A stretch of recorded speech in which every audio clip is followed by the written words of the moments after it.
राम राम नमस्कार। हम किरण उपाध्याय अपना चैनल पर सबको बहुत बहुत स्वागत करतानी।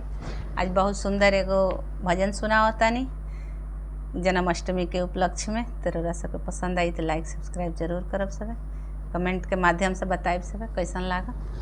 हमरो चैनल के सपोर्ट करी सब ताकि आगे बढ़े। चलिए आनंद लियल जा। अरे कहवा ही जन्मे ले राम रघुरैया, कहवा ही जन्मे ले राम रघुरैया, कहवा ही जन्मे कन्हैया गोकुल में बाजेला बधैया, गोकुल में बाजेला बधैया, गोकुल में बाजेला। अवधा में जन्मे ले राम रघुरैया, अवधा में जन्मे ले राम रघुरैया, मथुरा में जन्मे कन्हैया गोकुल में बाजेला बधैया, गोकुल में बाजेला बधैया, गोकुल में बाजेला।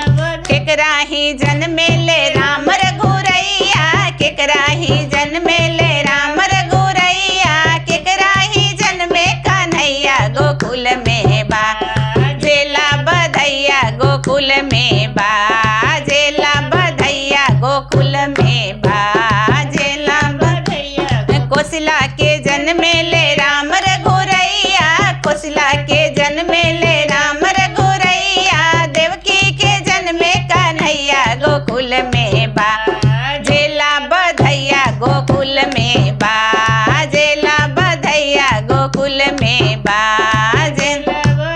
अरे के लुटावे लायन धन सोनवा, के लुटावे लायन धन सोनवा, के लुटावे धनु गैया गोकुल में बाजेला बधैया, गोकुल में बाजेला बधैया, गोकुल में बाजेला।